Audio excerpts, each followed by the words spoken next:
Ação e Reação, de André Luiz, capítulo 11.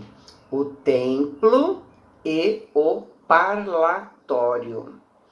Terminada a fase culminante do caso Antônio Olímpio e interessados na continuidade de nossos estudos, Hilário e eu procuramos um instrutor druso que aconselhou solicitamente após nos ouvir.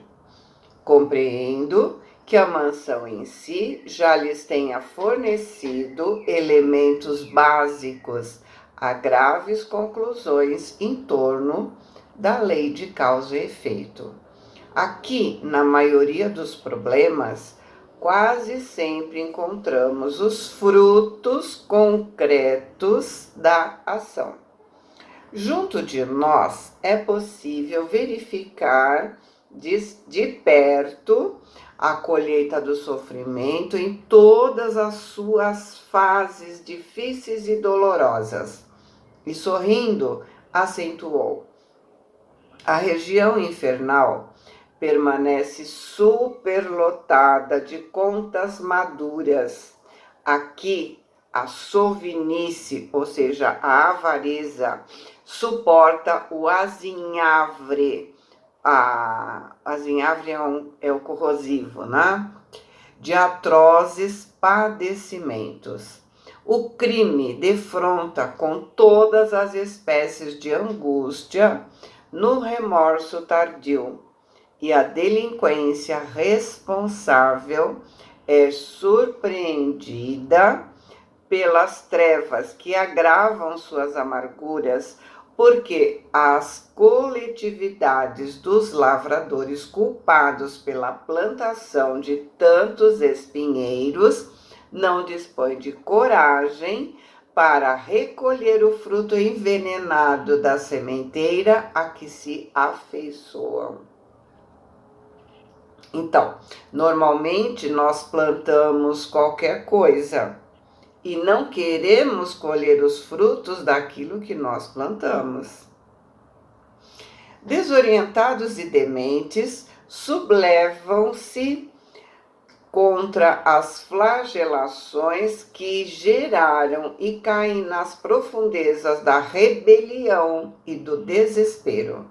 Segundo é fácil observar, em redor da nossa casa de reajuste e socorro, tudo, em quase todas as circunstâncias, é sombra e conflito uniformes, assim como o vasto campo incendiado por criaturas imprevidentes, a tolerarem compulsoriamente o fogo e o fumo com que lesaram a condição das próprias vidas.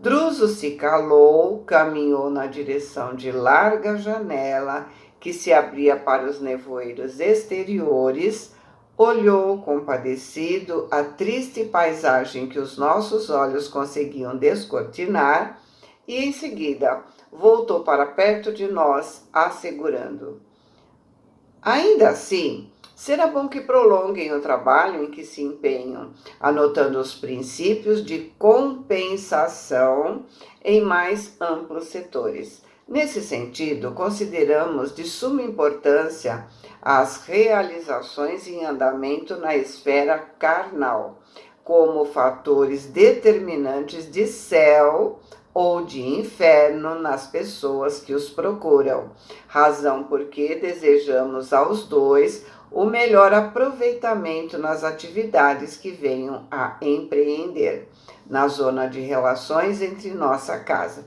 a Mansão da Paz, e o homem comum não distante. Precisamos reconhecer que todos criamos o destino ou o renovamos todos os dias. E aqui, o exame de semelhante lição é mais vagaroso, porque o nosso instituto mais se parece uma estação de chegada em que a culpa se movimenta com lentidão. Porém, entre os espíritos encarnados, mais facilmente o mecanismo da lei se revela a nós.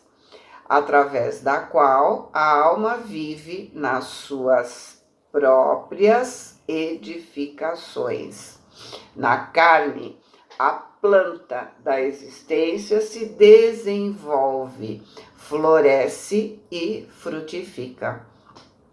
A morte fisiológica realiza a grande colheita. Desse modo, em nosso mundo, onde eles estão, né? Temos a seleção natural dos frutos. Os raros que se mostram aprimorados são conduzidos à lavoura da luz divina, nos planos celestiais, para mais ampla ascensão ao grande futuro. Mas a massa esmagadora dos que chegam deteriorados ou imperfeitos estaciona nos celeiros de sombras das regiões inferiores em que nos achamos, à espera de novo plantio nos canteiros do mundo.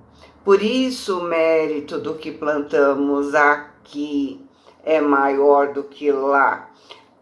Lá temos a seleção natural dos frutos. Aqui contamos com o esquecimento e, portanto, o que fizermos de bom é prova concreta da nossa melhora. Só que, como ele disse, na maioria das vezes, nós plantamos mais espinheiros do que boas sementes. Por isso, colhemos tantos espinhos. E ele continua: é que cada criatura transpõe os umbrais do túmulo com as imagens que ela plasmou em si mesma, utilizando os recursos do sentimento, da ideia e da ação que a vida lhes empresta, irradiando as forças que acumulou no espaço e no tempo terrestre. Então, cremos seja oportuna a observação do assunto entre as almas encarnadas, para que a sua experiência se enriqueça. Aquelas ponderações ditas em tom paterno comoviam-me intensamente. Druso as pronunciava com afabilidade e tristeza, apesar de sorrir. Como sempre encantado com a sua personalidade dificilmente abordável no conjunto, silenciei, acatando suas manifestações, mas Hilário perguntou irrequieto, valendo-se da pausa que surgiu: que nos sugere a fim de que atendamos aos estudos a que se reporta? O instrutor respondeu de pronto: possuímos sempre renovado material de consulta no templo e no parlatório exteriores de nosso domicílio, usualmente frequentados por irmãos do plano físico, provisoriamente desligados da habitação corpórea por influência do sono, bem como pelos companheiros desencarnados que vagueiam em torno da mansão, em busca de reconforto. Muitos deles estão ligados ao nosso santuário pelos fios da reencarnação, enquanto muitos outros chegam até nós em busca de socorro. Aí dispomos de atendentes numerosos que coletam suas reclamações e registram os problemas para orientarmos com segurança o nosso serviço de paz e cooperação. Assim, é interessante que os amigos se incorporem durante alguns dias às nossas equipes de serviço, colaborando conosco e relacionando apontamentos diversos. Então, gente, aqui vemos a importância de nos prepararmos para dormir. A gente já falou sobre isso. Essa é uma das oportunidades que temos de ir até esse lugar, ou semelhante, claro, né? Para pedir orientação, para pedir ajuda. Como nós já dissemos, se não nos prepararmos para o sono, iremos a qualquer lugar, estaremos com qualquer companhia e perderemos oportunidades como essa. E André continua: não poderíamos contar com a ajuda de Silas? indagou meu colega, referindo-se ao companheiro, cuja presença para nós significava alegria e coragem. O instrutor olhou nos olhos de maneira expressiva e comentou, surpreendendo-nos: se não fosse o objetivo das informações que reúnem, e, certo, não nos seria possível permitir que o assistente mencionado tutelasse a recolta, ou seja, a colheita de ensinamentos de vocês. Mas sabemos que o trabalho em andamento se destina a instruções para a esfera dos companheiros reencarnados, e semelhante tarefa nos obriga a considerar a sua petição. Realmente, não lhes convém qualquer perda de oportunidade ou de tempo. E embora sejam atualmente enormes as responsabilidades de Silas em nossa casa, não vejo como privá-los do companheiro, que sem dúvida é aqui o depositário imediato de nossa melhor confiança.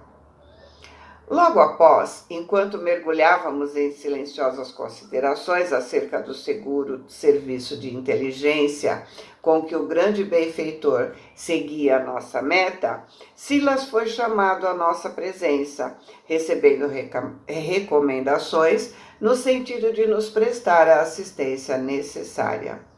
Instrutor e assistente, em conversa íntima e rápida, trocaram impressões cujo significado total não nos foi possível perceber. Terminado o entendimento, Silas marcou o horário exato em que nos cabia efetuar o encontro, e com isso, a nossa entrevista com o governador da mansão foi praticamente encerrada. No momento previsto, o assistente veio nos procurar solícito. Íamos visitar o templo da mansão. Atravessamos longas filas de corredores, até que, através de estreito postigo, porta estreita, tivemos acesso a vasto recinto iluminado. O ambiente parecia ao de uma capela, das que conhecemos no mundo. De face voltada para o exterior, uma cruz de radiante material argênteo, material de prata, sobre alva e simples mesa, encostada ao centro do fundo. Era o único símbolo religioso ali existente. Mas de todas as paredes laterais se caracterizavam por brancura de neve. Distinguiam-se pequenas reentrâncias entalhadas em forma de nichos. A luz dominante casava-se de encantadora maneira com a melodia cariciosa a ressoar docemente no grande corpo da nave. Que mãos invisíveis produziam a música veludada e terna que nos inclinava à referência e meditação? Mais de 200 de entidades diversas, formando piedoso conjunto em fileiras quase do mesmo número, postavam-se em prece diante dos nichos vazios. Não sei que estranha emotividade tomou minha alma toda. Olha, novamente a referência da importância da música. É a linguagem da emoção. Música é oração. A fé simples da infância reconquistou o meu íntimo. Lembrei minha mãe colocando a oração primeira em meus lábios, e como se as vibrações daquela hora fossem abençoada chuva a lavar todos os escaninhos do meu espírito, esqueci por instantes minhas velhas experiências da vida, para somente pensar no Supremo Senhor, nosso Deus e nosso Pai. Lágrimas quentes banhavam minha face. Quis perguntar algo ao assistente bondoso, mas naquele momento, naquele primeiro contato com o santuário externo da mansão, nada consegui fazer senão orar e chorar copiosamente. E por isso mesmo, embora pudesse controlar a expressão verbalística, para que a palavra não escapasse desordenadamente da minha boca, contemplava a luminosa cruz, entre respeitoso e comovido. Recordei o mensageiro divino que a utilizou em sacrifício para traçar o caminho de nossa vitoriosa ressurreição. E repetia no fundo da minha alma: Pai nosso que estás nos céus, santificado seja o teu nome. Venha a nós o teu reino. Seja feita a tua vontade, assim na terra como nos céus. O pão nosso de cada dia dai-nos hoje. Perdoa nossas dívidas, assim como perdoamos os nossos devedores. Não nos deixeis cair em tentação e livra-nos do mal, porque são teus o reino, o poder e a glória para sempre. Assim seja. Reparei que Silas acompanhava os menores movimentos interiores, porque ao terminar a prece dominical, me disse afetuoso: É verdade, André, raros conseguem penetrar esse ambiente sem o escudo da oração. E relanceando o olhar sobre Hilário, que também enxugava lágrimas espontâneas, como a incluí-lo no carinho das observações que exteriorizava, continuou: Esse pequeno campo de pensamento está sublimado pelo remorso e pela dor de milhares, incontáveis legiões de almas edificadas no sofrimento e na fé por aqui passaram, em pranto de arrependimento ou de esperança, de gratidão ou de angústia. Nosso templo interno, de cujos serviços vocês já participaram, funciona como se fosse o vivo coração de nossa casa, enquanto que este santuário exterior é símbolo de nossas mãos em prece. Apontando as criaturas que oravam em silêncio diante dos altares despovoados, ousei perguntar ao irmão prestimoso: que significam no recinto a imagem da cruz e esses nichos vazios? O assistente esclareceu sem demora: a cruz recorda a todos os visitantes que o Espírito de nosso Senhor Jesus Cristo aqui se encontra presente, apesar de estarmos nos abismos infernais. E os nichos vazios dão oportunidade a que todos se dirijam aos céus, segundo a fé que abraçam, até que a alma obtenha a sabedoria infinita. É indispensável caminhe na longa estrada dos símbolos de alfabetização e cultura, que a dirigem na senda de elevação intelectual. E até que atinja o infinito amor, é necessário trilhar as longas rotas da caridade e da fé religiosa, nos múltiplos departamentos da compreensão que assegura o acesso à vida superior. É o que costumamos dizer: enquanto a pessoa está na fase do concreto, ela precisa de símbolos, ou seja, ela precisa de imagens, assim como a criança precisa de objetos para aprender a somar. Lá se respeita a crença de cada um. Precisamos estudar para podermos melhorar intelectual e moralmente. E acabou de falar. Os poderes divinos que nos regem determinam que toda classe de fé, sincera e respeitável, aqui encontre amorosa veneração. Observando que a reduzida comunidade de almas em prece se alinhava em diversas posições, uma vez que algumas se mantinham de pé ou comodamente sentadas, enquanto a maioria se punha de joelhos, Hilário ensaiou algumas perguntas, a que Silas respondeu condensando os assuntos. Sim, desde que o respeito mútuo seja necessariamente guardado, todos aqui podem orar como melhor lhes pareça. Então, precisamos parar de achar que porque eu não preciso me ajoelhar para orar, as outras pessoas estão erradas em fazer isso. Olha o que ele diz: respeitar o outro. Ele tem o direito de orar na forma que ele achar melhor. E amparando nossa curiosidade sadia, indicou certa senhora que chorava pacientemente ajoelhada diante do nicho próximo e falou: acompanhemos, por exemplo, aquela nossa irmã em súplica. nos coloquemos atrás de modo a não a incomodar com a nossa presença. E envolvendo-a nas vibrações de nossa simpatia, assimilaremos sua faixa mental, percebendo com clareza as imagens que ela cria em seu processo pessoal de oração. Obedecemos maquinalmente e, por minha vez, à medida que concentrava a atenção naquela cabeça grisalha e pendente, mais se alterava o estreito espaço do nicho aos meus olhos. Pouco a pouco, como se emergisse da parede lirial, linda tela se desdobra a minha visão, tomada de espanto.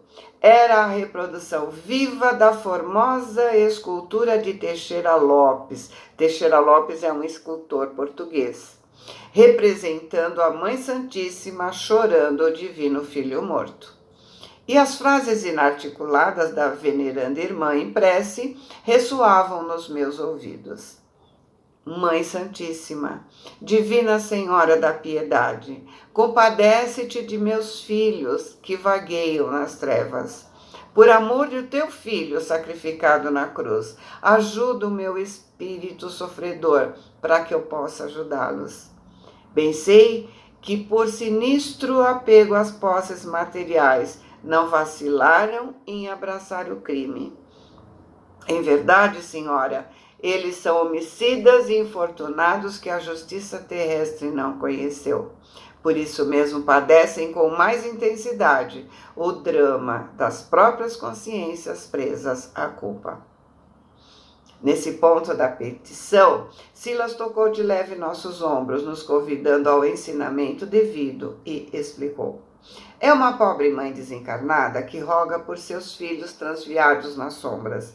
Invoca a proteção da Mãe Santíssima sob a representação da Senhora da Piedade, segundo a fé que seu coração pode, por enquanto, abrigar no âmbito das recordações trazidas do mundo.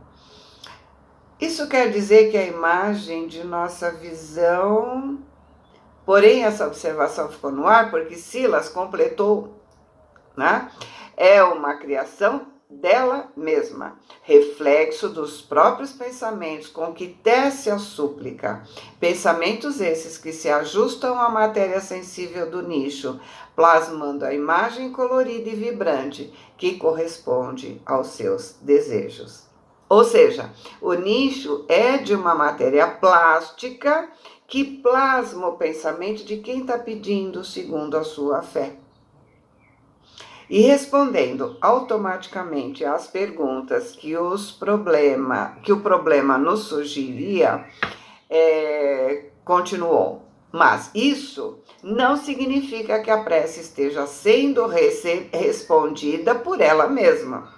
Petições semelhantes a esta elevam-se a planos superiores e aí são acolhidas por emissários da Virgem de Nazaré, a fim de serem examinadas e atendidas conforme o critério da verdadeira sabedoria. Estendendo o olhar pelos circunstantes, prosseguiu esclarecendo. Aqui se encontram devotos de vários grandes heróis do cristianismo em diversos cultos de fé. E olhando em torno com a sua ampla experiência, apontou outra senhora em oração, acrescentando: ali temos Nobre Senhora invocando a proteção de Teresinha de Lisieux, a doce monja do Carmelo, desencarnada na França. E a mensagem dela alcança o coração da famosa freira? Hilário perguntou com o otimismo de sempre. Como não, respondeu o interlocutor.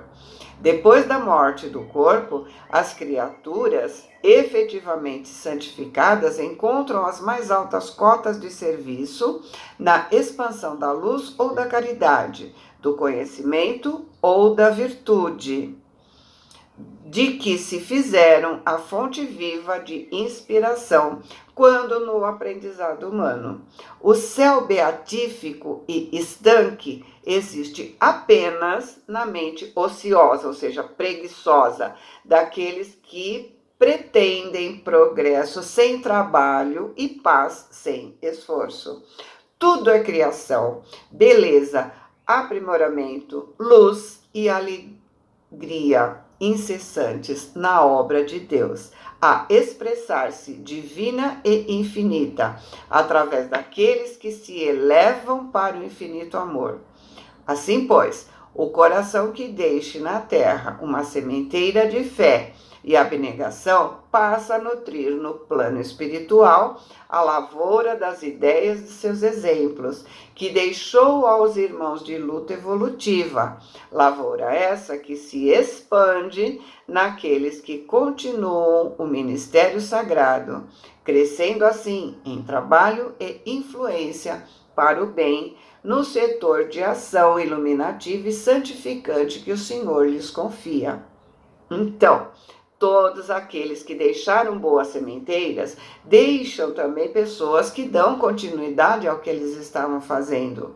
E essas pessoas são abastecidas em energia por aquelas que deixaram as sementes. Ou seja, todos crescem. Meu companheiro, que assinalava o esclarecimento com tanta atenção quanto eu mesmo, observou: e na hipótese da alma julgada santa entre os homens não ser realmente santa no plano da verdade? As preces que sejam dirigidas a elas atingem os objetivos visados, ainda mesmo quando o suposto santo permaneça em duras experiências nas regiões das sombras? Sim, Hilário, esclareceu o assistente.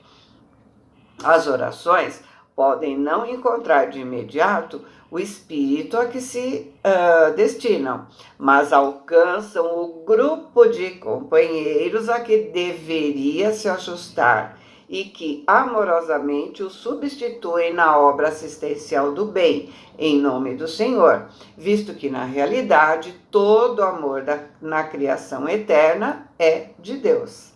Imaginemos, para exemplificar, que a referida monja não estivesse temporariamente em condições de prestar auxílio.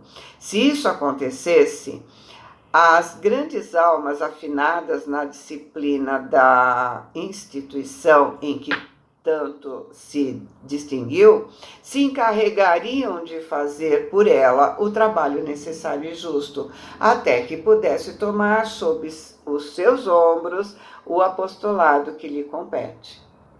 Então, no capítulo 2 do livro Entre a Terra e o Céu, André Luiz diz: a prece refratada é aquela cujo impulso luminoso encontrou a direção desviada, passando a outro objetivo. Lembra?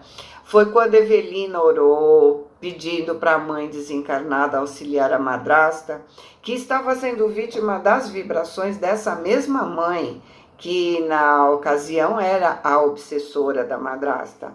E os espíritos amigos recolheram essas preces e ajudaram todos os envolvidos no processo, inclusive essa mãe. Né? Mas, ponderou meu colega, podemos acreditar que o espírito das congregações religiosas ainda permaneça vivo nas esferas mais altas?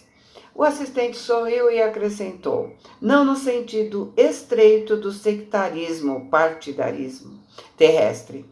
Quanto mais se eleva aos cimos da vida, mais a alma se despe das convenções humanas, aprendendo que a providência é luz e amor para todas as criaturas. Entretanto, até que a alma se identifique com fatores sublimes da consciência cósmica, os círculos de estudo e fé, aperfeiçoamento e solidariedade pelo bem que realizam, estejam onde estiverem, merecem o maior acatamento das inteligências superiores, que atendem à execução dos planos divinos. Logo após, como se quisesse fixar em nosso espírito os méritos da lição, dirigiu o olhar para certa senhora que se mantinha em prece, não distante de nós, e depois de ligeira observação nos conduziu até ela, recomendando atenção. procuramos assimilar sua faixa mental e, estabelecida a sintonia, surpreendemos no nicho a imagem viva e simpática do nosso abnegado Dr. Bezerra de Menezes, ao mesmo tempo que ouvimos a súplica de nossa companheira desolada. Doutor Bezerra de Menezes, por amor de Jesus, não abandone meu pobre Ricardo nas trevas da desesperação. Meu esposo infeliz atravessa rudes provas. Ó generoso amigo, socorrei-nos. Não permitas que ele desça ao abismo do suicídio. Dá-lhe coragem e paciência, sustenta o seu bom ânimo. As dificuldades e as lágrimas que o afligem no mundo caem sobre minha alma como chuva de fel, chuva ácida. Silas interrompeu nossa reflexão acentuando.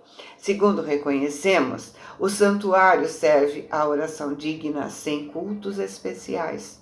Ali alguém recorre ao amparo da monja de Lisieux. Aqui o coração infortunado pede socorro ao notável companheiro dos espíritas no Brasil.